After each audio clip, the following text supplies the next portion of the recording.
Hello, welcome back to the channel. My name is Tori. If you're new here, I promise you, I am just fine. I have just chosen the scariest place in my house to do this intro so we can chat privately and in a quiet area. I'm gonna get you turned around and show you a reorder of some of the preps that I'm trying to use first. So we talk about the prepper pantry, we talk about a working pantry, and I feel like that has not been touched on too much on the channel. So I wanted to go through my working pantry and kind of show you my system of expiration, working through those processed foods to get them used and get the most out of my money so nothing goes to waste. If you're new here, hello, my name is Tori. I make preparedness videos on a budget. We do it 3 to 4 times a week, although lately I've been a bit busy, so sometimes those videos are up maybe twice a week, but we would love it if you hit the subscribe button, became part of our YouTube family. Make sure you give this video a big thumbs up if you enjoyed it, and let's get right into this. Okay, so I'm sitting on a box here trying to talk to you, but the question has been asked several times in a different way,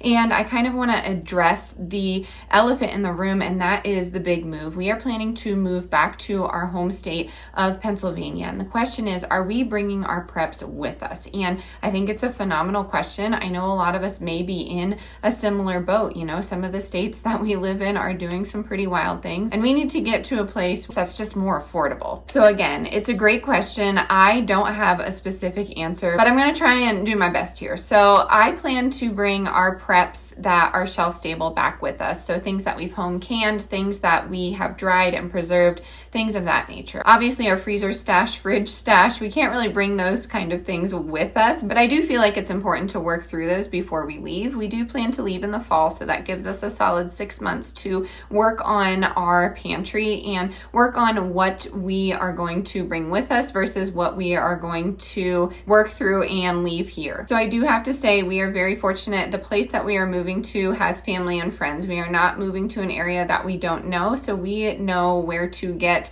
some bulk items, some shelf stable items, and a way to get items to keep our food safe. So like water filtration, garden seeds, things of that nature. So what I did for today's video was bring all of the things that I want to work through in the next 6 months into my shelves here. Of course, I forgot a bunch, and I do have some preps that I don't really talk about with you on the channel because I think it's important to have that secret stash that only you and your close family knows about. Another thing that I've been thinking of is, am I going to continue to stock up while we are here? And yes, I do plan to do that, but I do plan to stock up on water and glass and things that can be moved in glass. I understand that that is going to be heavy to move across the country, but when I get back to PA, I'm going to be pretty adamant on what I'm prepping. I've learned a lot throughout the past few years on what I want to save, what I want to stockpile, if you want to call it that. And I find that a lot of my dry goods coming from Azure really help us in the kitchen because we are on a food from scratch journey. I have been sharing little pantry challenges here and there, and I've been sharing that I am trying to take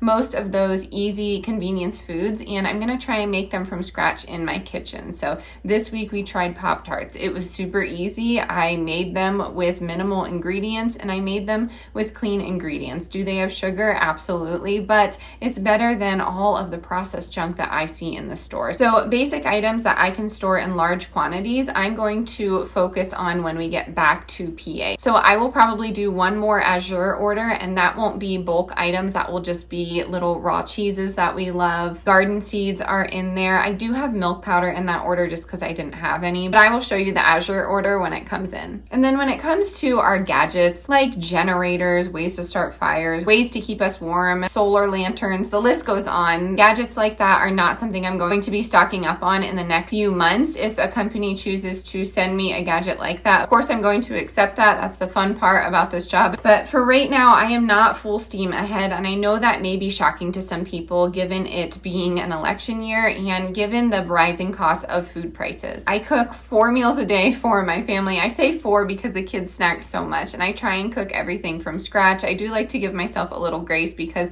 sometimes it gets a little tricky when it comes to swapping out those ingredients, but I do have a handle on minimal ingredients and what my family actually eats. In the past, I have had so many grocery trips to just try a bunch of items, and honestly, I refer back to my Pennsylvania State Grange cookbook probably every single day, multiple times a day, because they are basic recipes that my family enjoys. So if you want to see a video on very very basic, simple recipes that are nourishing and crowd pleasers, let me know. I love to cook and I love to show you those recipe videos, but honestly, not a lot of people watch them. So you'll have to let me know if you actually want to see that. But I'm going to stop talking about the plan and I am going to show you what I've brought forward to kind of use up in the next 6 months. I hope that answered that question. I know I've been getting it a lot and I know I've had some opinions on what we should do in the future, and I don't think we have a clear-cut plan when it comes to the preps. All I can do is just focus on what we will be bringing to our home state of Pennsylvania. You all know we are just praying for some large plot of land and a dwelling that is safe for our family to live in. I would love to garden, I would love animals, and I'm just really focusing on that idea. So if you are in the praying spirit, that would be something that I would absolutely love if you could think of us, because times are hard and our family just wants to get back home so we can be close to our family. But yes, I'm going to stop getting all sappy. I'm going to get you turned around, show you what we're working with, because I'm excited. I found some gems in here that I didn't really know about, and that's totally my fault because I don't really like to label a lot in my prepper pantry. Okay, that took me a bit. I'm trying to get some lighting in here for everybody, but some of the bottom may look familiar to you. I have not moved this part of my water source, and I have shown you just some water that we have in the event of a power outage, which actually happened twice this week. It's totally fine. We went outside, it was beautiful, but it was kind of an inconvenience. So I was happy to have just this water down here to easily bring upstairs, although I do have that water drop filter that runs off of a battery. So I have a video on that, a few videos back. You'll have to check that out, but that was also helpful. As you know, I've been trying to stock up on glass water bottles. That's how I want to store water from here on out. I might even start canning my water. I know I talked a bunch of crap on that last time, but I might start doing it. Why not? I have extra ball glasses and I don't plan on canning any of our harvest this season. If I find a phenomenal deal at Kroger, I might do a batch of canned tomatoes or fruit or something like that, but I've kind of put a halt on that little part of our homesteading journey. And then over here is just water that we can use for non-drinking purposes. So I just take little vessels that we have and clean them out, fill them up, and you can use it to flush the commode. You could even use it to boil water if you need to. I wouldn't suggest doing that, but there's a lot of things that we need water for, and there's a lot of things that we need water for that we're not drinking, if that makes sense. So I have a bunch of that. I do have an air fryer randomly in there, but then I started going through these bins, and you may have seen these before, but I wanted to bring up maybe 5 items from each bin to start working through. And this is where kind of the title of the video comes into play, because this is where I started. I started with the basics. So you can see through this plastic, but in this bin, I have ramen noodles. I would not suggest using that ramen noodle flavor packet, but if you need it, definitely do that.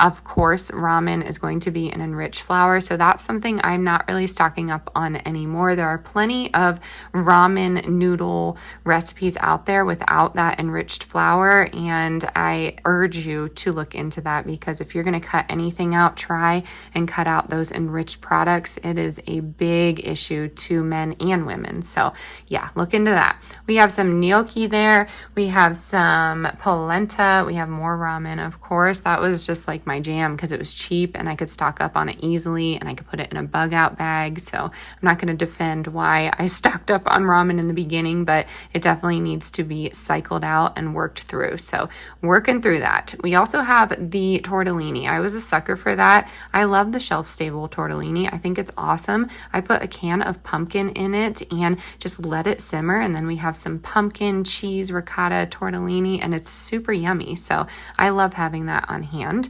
We also have the Columbia Penne bran, and I stocked up on that a ton back when Dollar Tree was still $1. So I have a lot of that to work through. I never transferred it to Mylar. We just had a box for dinner, and guess what? It tasted just fine. I urge you to look into expiration dates, because I think they're trying to scare us a little bit when it comes to food-related illnesses, and some of the numbers seem a bit skewed to me. I started looking into that when people were saying that I couldn't water bath can certain things. They just screamed botulism at me, and now that I've done my research on that, I feel confident water bathing just about everything. So anyways, on the top there, we do have some pizza crust. Those you just add water to and oil, then you're good to go. And then we have some spaghetti noodles. So really easy, really basic, just dry goods that you can keep on hand that can last you a while. And then the paisley bean salads, I get these at Esch's now. I think a few months back, I went to Esch's, which is my discount store here in Colorado. So I've actually always wanted to try these, but they are super expensive. So I started stocking up on them, and they're great to have on hand. You can add them to soups, you can add them to pasta salads, but they really beef up the caloric intake and you have some extra protein in there. So I really enjoy those. And then over here, I focused on some canned protein. I still have some jackfruit from a friend. Thank you, Colleen, who sent me some, but we've definitely been working through that. We have some tuna in there. We have some canned chicken and beef in the back. And then this is also my condiments. So I have extra ketchups, the Sweet Baby Ray's dips. I have sriracha back there when there was going to be a sriracha shortage, and there was a sriracha shortage. And then it skyrocketed in price, so I'm happy I got that. I have some coconut aminos, and then I have some liquid aminos as well. And then I just have these cans here. My husband picked those up when he kind of got into prepping for a little bit. So we have corn, green beans, things like that. Very easy. And then on the top here are more of the processed items. So these are easy meals to grab and go. And this was mainly for my husband when I had the baby and he needed to focus on meals, which he did a great job. But honestly, we kind of lived off of this processed items when we had my second daughter. So they were really easy for him. He could bulk it up with instant mashed potatoes, and we went from there. So there's a lot of items in here that are easy to find, and all of these items are going to be, under $1. So you can add your canned proteins, your beans to this, your extra sauces, and you can make it into a nourishing, filling meal. So I encourage everyone to stock up on these processed items. As much crap as I talk on them, it's just easy to have in a pinch, and all you have to do is heat it up. So these saffron roads are my favorite. They're chickpea masala. I add a can of chicken, or you could do, some sort of canned fish in there if you want. And I always find them at Dollar Tree for $1.25. So you can't beat that. And then we also have some coffee in there and teas and things of that nature, just to have in the event of an emergency. We're definitely going to need some sort of caffeine, but you can also barter with coffee. And again, you can barter with any of these items, but coffee is a good one. Over here, we have some whole milk, and that's from the Dollar Tree. And then we have some random lentils. We have sugar. These are items that I kind of wanted to bring up with me tonight. I have some of that metal water. We should probably put down here in the spirit of staying organized. You know how good I am at that. Wink, wink. We also have some oat milks in there, and then we have nuts. Okay, what I was saying, nuts go rancid. I have to speed this up. I am running out of battery over here. I understand that, but they're great to have. I was plant-based and I could use it for a variety of things. I also have some pressed coffee, and I get all my coffee from Esch's. It's super cheap and nice to have. I have my generator back there. As you can see, I'm not as organized as I look, like I was saying, but that's okay. That water definitely needs to head down in that area as well. And then up here is the random pile. So the dried soup mixes are great. You just add water, but we will be taking those with us. We have salts, baking sodas, things like that. We have popcorn. We have more dried milk, and these are just these easy 55-cent soups that you get at Walmart, and you just add water. We have rice back there, and then on the top we have some fire starters, medication up there, and then I forgot we just have some protein mixes, protein powders. So all of this really great to have. I cannot wait to work through this. I hope this gave you a few ideas of what you can keep in your prepper pantry at a discounted rate. Alrighty, my friends, that is going to do it for today's video. I hope you enjoyed this random short little video about what our plans are for the next 6 months and some items that I think every person should be stocking up on in 2024. If you are new here, don't forget to hit the subscribe button. I am going to catch you on the next one. Stay adventurous, stay creative. See you later.